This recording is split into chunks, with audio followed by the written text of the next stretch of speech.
One quick thing before we start this video, Child Bride. I just had to record something else here. I did listen to your suggestions about the music, and the music's either going to be way back or very low, so you guys don't get distracted from the reading. So let's get to the introduction. Make sure you skip through the couple of commercials that happen every 5 minutes or so and get to the end of this video. All right, everybody, welcome back to the readings that we have going on. We've been reading Elvis and Kathy, Marmy Days with Elvis, and Child Bride. So this is the next installment of Child Bride. You guys have been doing great about reading along with me, leaving a lot of great comments and sharing it. I've been seeing you guys sharing this on a lot of Facebook pages to your fellow friends and fans and those that are not into Priscilla. So we read chapter 7, Sex Pot. That's what we read this last time. And of course, if you don't know where to go, if you just click on Rarest Photos and name underneath the videos, it's going to show you playlist, podcast, and there'll be a podcast that's called The Truth About Priscilla. And there's all of the Child Bride readings in there, as well as some other videos about it. So let's get through this. And if you do run into some commercials like you probably hit at the very beginning of the video, just be patient. There's no more than 2 that usually happens. And they're normally, you can skip through them, you know, pretty quickly. So I definitely appreciate y'all doing that. Those that have been reading along for all 30 minutes of some of these videos is amazing. Priscilla meets Elvis. Legends or lies? Excuse me. Chapter 8, The Myth Unravels. What does Suzanne Finstead unravel here? I am curious. When Priscilla arrived in Germany in the middle of August, same month that Elvis died, in 1977. I wonder if she got there on August 16th. I have to look into that. That might be interesting. So when Priscilla arrived in Germany in the middle of August, she was a lost kid missing my friends. The Bayous temporarily checked into the Helene, a hotel in downtown Wiesbaden, far from the base, to await military housing. School had not begun yet, so Priscilla knew no one. I don't think she was real happy in Germany at first, recalled Christine Laws, who read Priscilla's letters to her friends back in Austin. Wiesbaden was a literal and figurative ocean away from Priscilla Bayou's glamour days at Del Valle. She had to start all over again, as Christine put it. Anne Bayou had given birth to her 4th child, Jeff, a few months before the family left Texas, giving Priscilla 3 younger siblings under the age of 10 to babysit. She was a teenager who was physically isolated from her peers and alone in a foreign country, except for her ever-present and demanding family. Once again, we have a lot of reading to do.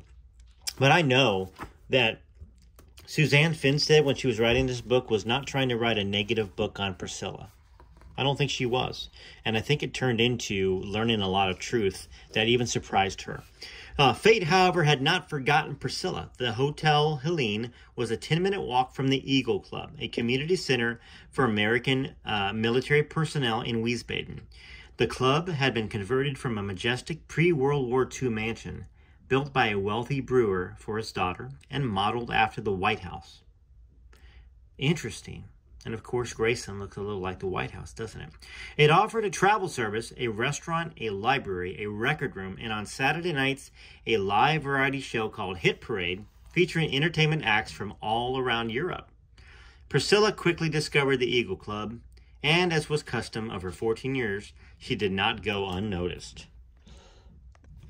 One late summer afternoon, possibly her first at the club, though like so much Priscilla and Elvis lore, that is not certain. Priscilla strode through the castle-like entrance on Paulinestrasse, something like that, perhaps with her younger brother Donnie. The precise time, 5:30 p.m., was noted and engraved upon the brain of the attractive 20-something-year-old man who spotted her, just as he would recall in minute detail each of his subsequent encounters with Priscilla Bayou. His name was Curry Grant, and he was a Louisiana-born and bred airman, first class, who moonlighted evenings and weekends as assistant manager of the Eagle Club. He was also something of a local celebrity as the host of Hit Parade on Saturday nights, when up to 1,000 people jammed into the auditorium adjacent to the Eagle Club. Although he was married with 2 small girls, Curry Grant was a notorious ladies' man. the self-described Club Casanova. On this late afternoon in summer, his radar zeroed in on Priscilla Bayou. I was sitting in the foyer talking to Peggy Dotson, the director of the club. You had to walk up about 6 steps when you came in the front door, and she was walking up these steps. I looked up from Peggy, and I saw Priscilla. Her Dresden doll face and daintiness drew Curry like a magnet. Being a meticulous dresser, he was also impressed by Priscilla's immaculate grooming. She was wearing a cinched-waist 1950s-style dress with a full skirt that billowed over several petticoats, and her long, dark hair was styled in sophisticated tendrils. She was one of the most beautiful things I had ever seen. She carried herself like a princess. She looked like a charming little princess, and that's the God's truth. Priscilla Bayou could not have captured the attention of a more fortuitous person in Wiesbaden, for Curry Grant was a friend, an occasional guest at the Bad Nauheim residence of Elvis Presley.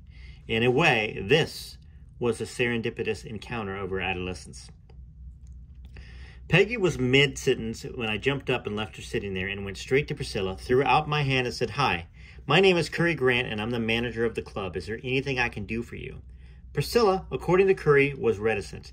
In hot pursuit, he began questioning her, learning her name, that her family had just moved from Texas, and that she was waiting to meet her parents. After 10 minutes of strained dialogue, mostly one-sided, Curry invited Priscilla to attend the hit parade, told her that he was around most evenings if she needed anything, and rejoined his boss.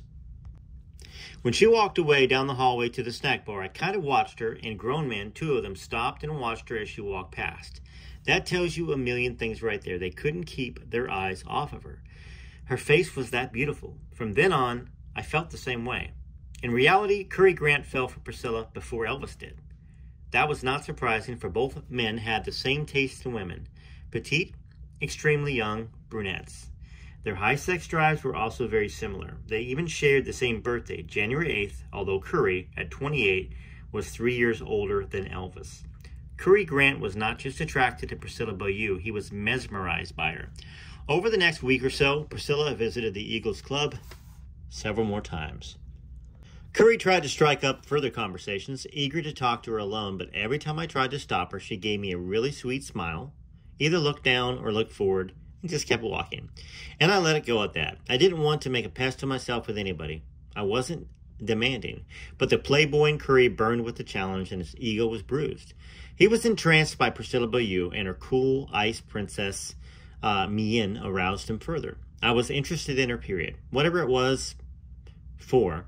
Curry was not certain of her age, which added to Priscilla's sexual mystique. She looked very young, you recalled, but dressed like an older girl. Priscilla started the 9th grade, her first year of high school, within days of meeting Curry Grant. Her arrival at H. Arnold, an American military high school adjacent to the base, caused a minor frisson. "Oh, darling," recalled Marianne Barks, a classmate, "everybody had been talking about, oh God, you gotta see this new girl. These military kids come and go, and over the summer there's always a buzz about who the new kids are. So it was like, who is this kid that everybody's talking about?" Priscilla had created a new look for herself upon arriving in Germany. She began wearing her hair in an unusual style, short and curly about the face and long in the back, with tendrils that she would sometimes bring to one side or in a ponytail. Debbie Ross, a classmate who became friendly with her a few months later, got a first-hand glimpse into the styling ritual. She used to pull it up. She had long hair, maybe halfway down to her back, and then had the front short and curly, and she used to take it and pull it up on her head so it all became part of the same curl. To Debbie at 14, the style seemed very sophisticated. To anyone who had seen Love Me Tender, the look was familiar. It was a replica of Deborah Paget's hairstyle in a movie, the look that Elvis Presley fell in love with. Anne Beaulieu, who had seen Love Me Tender at the Majestic in Austin, used to help with Priscilla's hair and makeup in Wiesbaden, Debbie recalled. The unique hairstyle and Priscilla captured the imaginations of the other teenage girls at H. Arnold. Well, she was just exotic, Marianne Barks explained. The principal fascination at first was the hair. Priscilla's beauty, her habits caught even the eye of the faculty. Paul Bungener, one of the native German instructors, still remembered her makeup 35 years later. She had special lipstick on, a bit of dark red with a purple touch.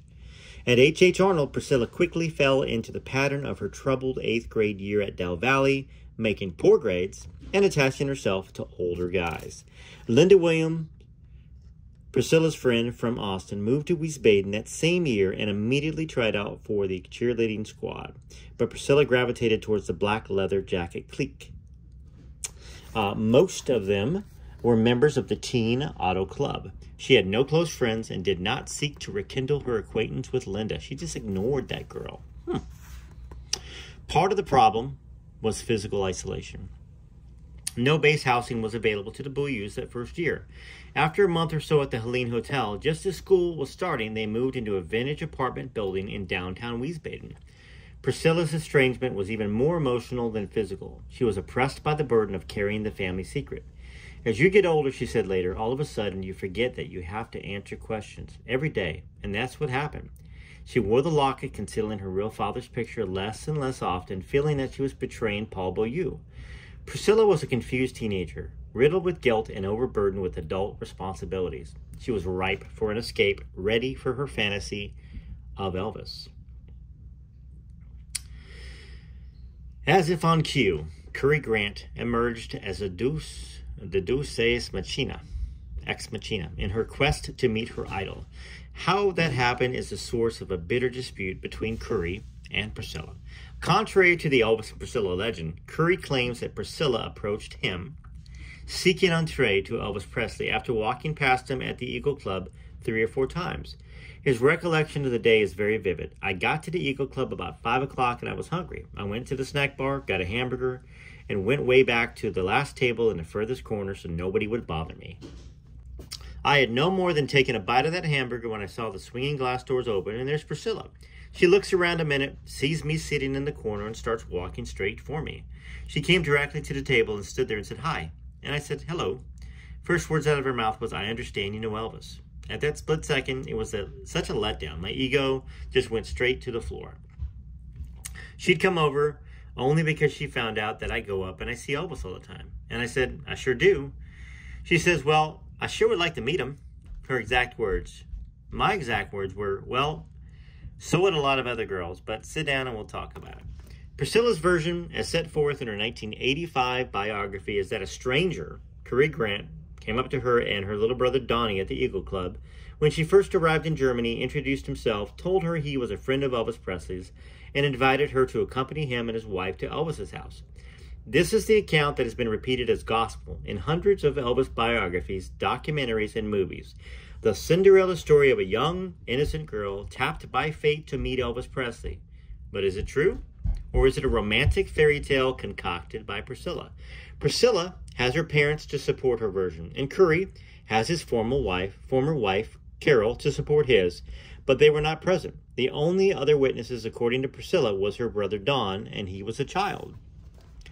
Ever since he met Priscilla Beaulieu, Cary Grant has offered the same account of how she approached him and asked to meet Elvis.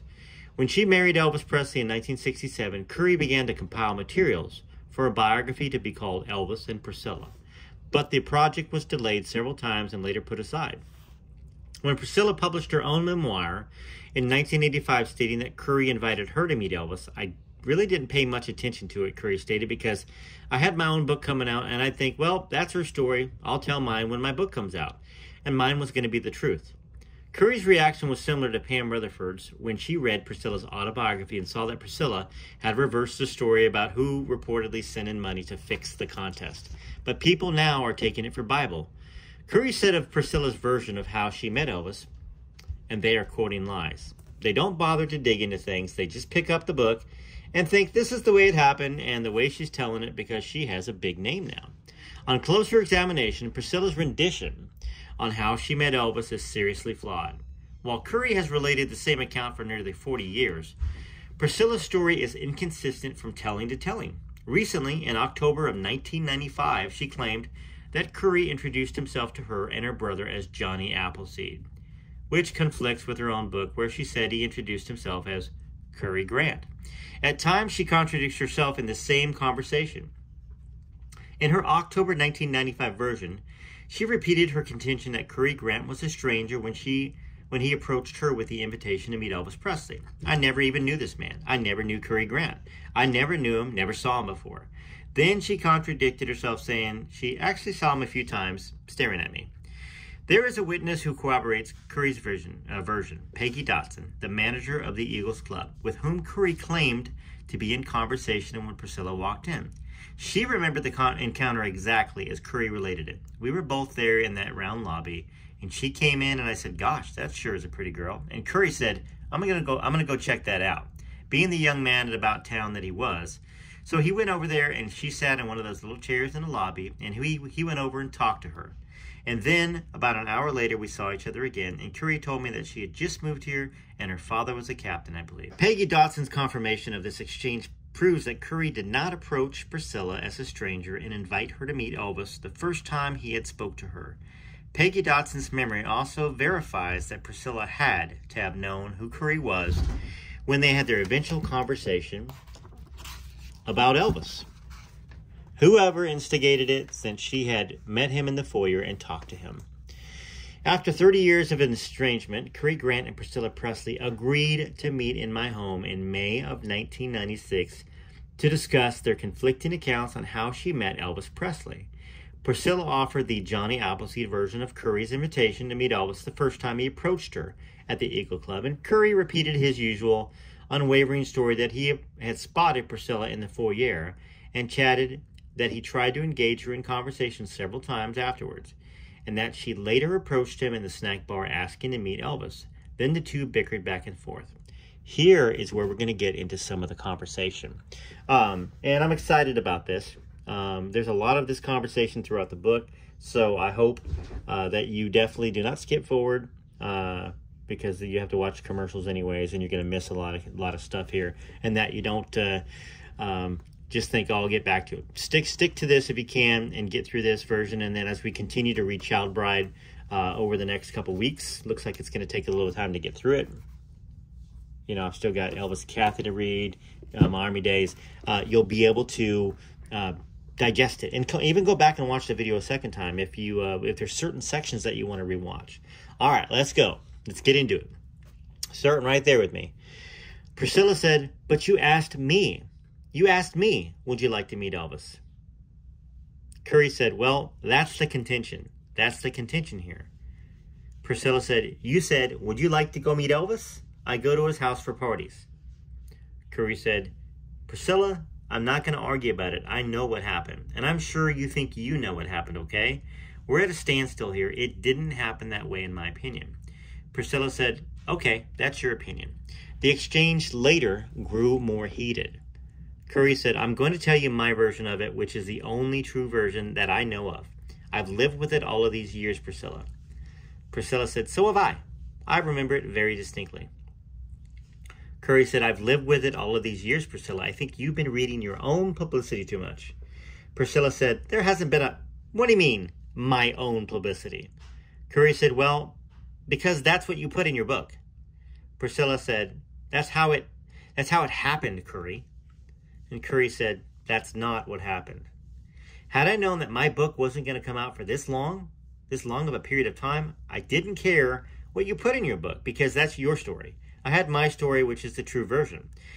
Anyway, it's nothing to get upset about. It's just that your version to my version do not match. And they haven't matched for years, so that's okay."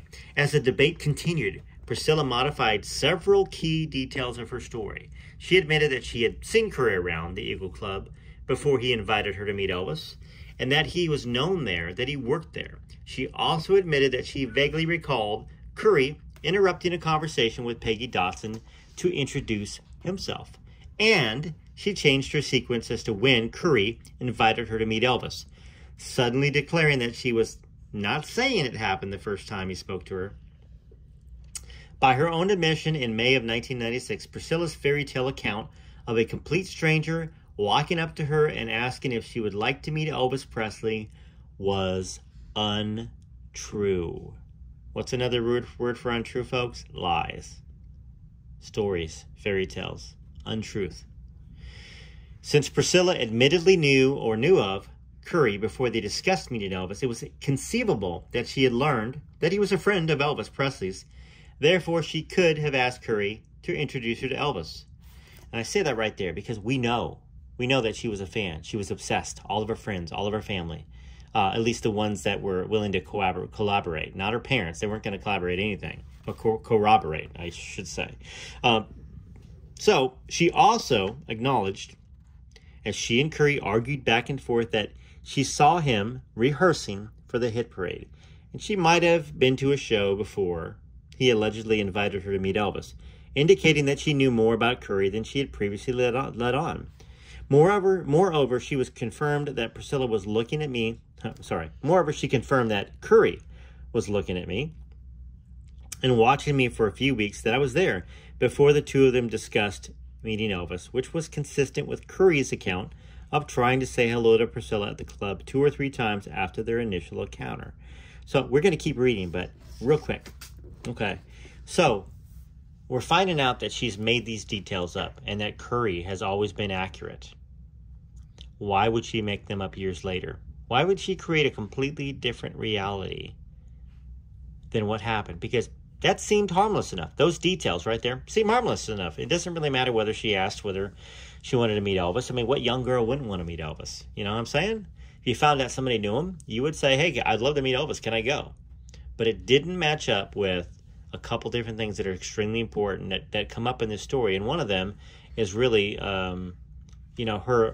who she was. She was very forward. She might have been shy here and there, but she obviously was very forward. And if she really was making up all these stories, she might be willing to go to great lengths in order to hide maybe some details later on.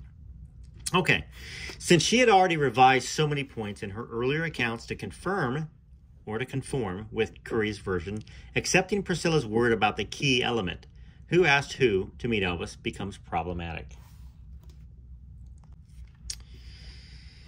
During her May 1996 confrontation with Curry, Priscilla offered yet another version of how he invited her to meet Elvis, which conflicted both with her book and with her subsequent, her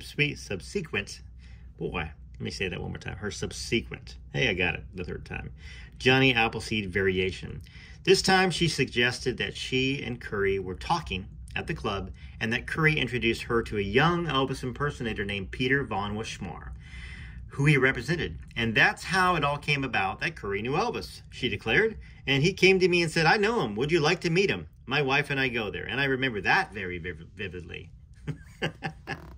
So she challenged Curry's scenario by arguing that it was so unlike her, so unlike what she would do to boldly walk up to someone, especially a stranger that she never talked to before, say she understood he knew Elvis and state that she would like to meet him.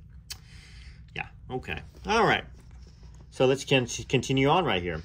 Priscilla says, so if I'm this shy girl that you say I was, how would I ever get to the guts to come up to you and say, I don't even do that today, Curry. That's just not my nature. Curry said, you came in that snack bar like a rocket. Priscilla said, never. Curry said, you came straight to that table, man. Priscilla said, people who know me know that's not the way I am. Curry said, well, you were 14 years old, Priscilla. Priscilla said, yeah, but I was so shy at 14, Curry. Curry said, you were shy when I met you. Yes, that's absolutely true. Priscilla said, that's so unlike anything. It's just so uncharacteristic of me. Was it? It was virtually the same modus operandi Priscilla had employed at age 11 when she strode up to a startled Drew Foradori, told him that he looked like Elvis, and asked him on a date.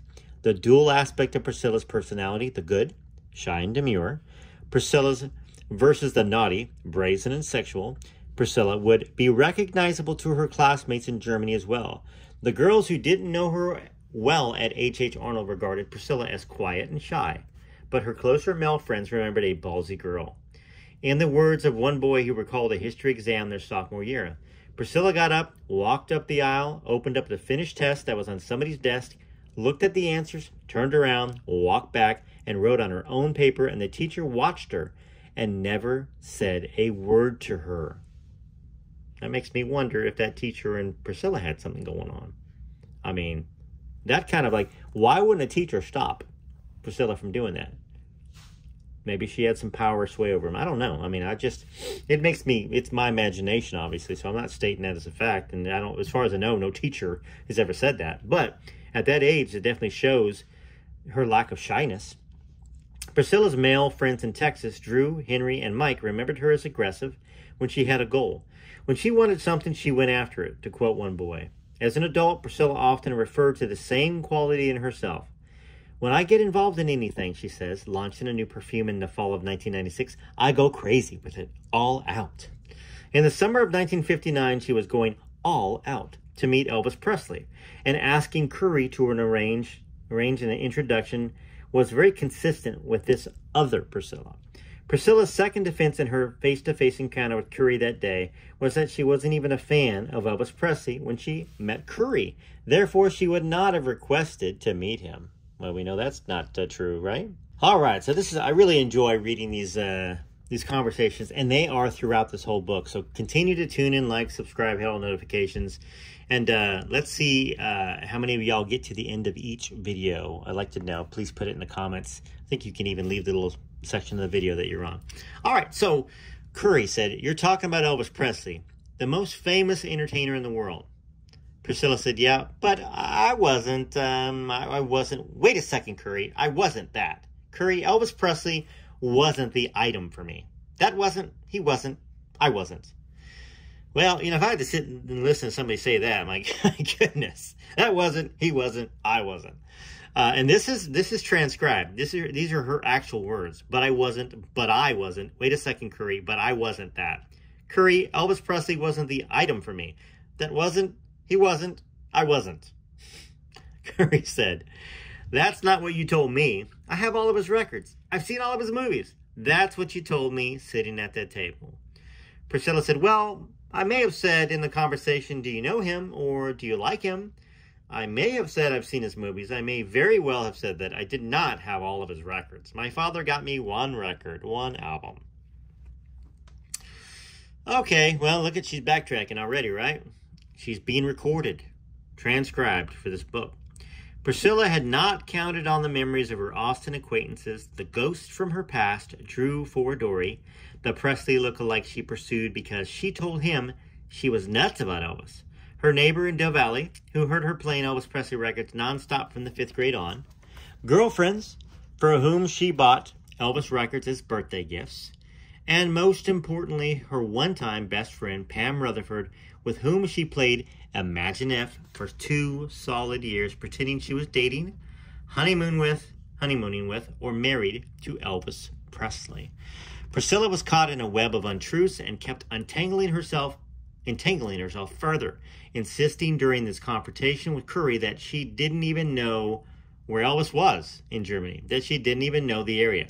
Though in her own book, she wrote that she had looked up Bad Nauheim and Wiesbaden on the map to calculate the distance between Elvis's house and her father's base. She insisted to refute Curry. It wasn't a big drive for me to meet. I mean, to hope to meet him. Yeah, I wasn't infatuated with meeting Elvis Presley, you know. Priscilla had obviously forgotten if she ever knew that her cousin, Margaret Ann Iverson, had given a brief but telling interview to the New London, Connecticut newspaper in March of 1960, shortly after the news broke that a young American girl named Priscilla Beaulieu was dating Elvis Presley in Germany. I'd like to get a hold of that article, newspaper article. I'll have to look for that for sure. First, I got to learn how to talk because sometimes I get too trapped in my own thoughts and my words don't come out right. All right, so let's do this here. Let's see. Margaret Ann recounted for the New London Day her cousin Priscilla's 2-week stopover in Connecticut the previous summer and how, as she was leaving for Germany, Priscilla had said to her that she would like to meet Elvis. But there was more. Priscilla's final defense was that she couldn't have asked Curry for an introduction to Elvis Presley because she didn't even know he knew Elvis. Curry was not certain how Priscilla discovered that he and Elvis were friends. It was common knowledge at the Eagle Club that he assumed she either picked up or had heard it from one of her friends. Priscilla hotly disputed this, claiming, I didn't have any girlfriends then. I didn't even have any school girlfriends. A half-American classmate of Priscilla's from Wiesbaden, Vera von Kronthal, the adopted daughter of a German baron, remembered seeing Priscilla around the Eagle Club that late summer and early fall. Vera's best friend was a stunning German girl of 15 named Steffi McCann, who lived next door to the Eagle Club and was very friendly with Curry Grant. Or just friendly. Steffi and Priscilla, Vera recalled, knew each other slightly from the Eagle Club and later at school. According to Vera, Priscilla was standing in line behind her and Steffi in the Eagle Club snack bar one day and mentioned to Steffi that she would like to meet Elvis Presley. She asked to see Elvis. I remember that. My friend Steffi knew Curry, and Priscilla knew that was the way to meet Elvis. She was interested. She knew that Curry knew Elvis, and she was trying to get in there. Steffi McCann, years later, would not recall the specific conversation, but considered it very possible that something like that was said because we all knew each other. We hung around the Eagle Club. And Priscilla knew that Steffi was a friend of Curry's, and that Curry knew Elvis. Vera, Steffi maintained, would certainly not have any reason to fabricate. I remember Steffi complaining about Priscilla. Vera insisted, "Oh, she's always bugging me. I guess I'll let her know. I'll get her to meet Elvis and get her off my back." Just something like that. It's not impossible to imagine that Curry Grant might have dangled an invitation to meet Elvis as a lure to Priscilla, since she had not responded to his attempts to talk to her alone. His story, however, stands up in scrutiny. Priscilla's does not. Priscilla and Curry clearly met and got acquainted in the foyer of the Eagle Club with no mention of Elvis Presley, just as Curry maintained. His boss, Peggy Dawson, confirms this, and Priscilla eventually admits it. He eyed her over the next few weeks while she ignored him, another element of Curry's account that Priscilla affirmed. And there is every reason to believe that Priscilla then approached Curry in the snack bar of the Eagle Club, hoping for an introduction to Elvis. She desperately wanted to meet Elvis Presley despite her later protestations, and Vera von Kronthal provided the missing link by confirming that Priscilla knew that Curry was a friend of Elvis's. Why was Priscilla so desperate to establish such a seemingly trivial point? Who asked whom to meet Elvis? And why would she deny that she was an Elvis fan who was determined to meet him? Those were the real questions. The explanation would not become clear until later in the unfolding Priscilla, Curry, Elvis triangle. It involved more secrets harbored by the girl who was reared on hidden truths. That's where we're going to stop, ladies and gentlemen. And this is a great chapter that's going to be coming up very soon. So thanks for reading with me. Thanks for going on this journey with Rare Elvis Photos. We're going to have more of my Army days. We're going to have more of Elvis and Kathy. We're going to have more of Child Bride. I'm on my way to the beach. I'm going down to Destin, Florida. I'm going to be taking the books with me, and I'm going to be reading with you while I'm on vacation. It's going to be some moments, where I've got some alone time. It could be at the beach. It just might be in the beach house. But I want to keep... I know y'all love to catch up and get the next sections of these books, and so I don't want to let you down. So TCB, TLC, till next time, this is Rare Elvis Photos. Leave a like, leave a comment, all that good stuff. Share this video around. Thanks for all of you that have watched to this part, all 30-plus minutes of it, and let's keep rocking. Let's keep remembering Elvis and defending his honor, okay? Till next time, this is Rare Elvis Photos.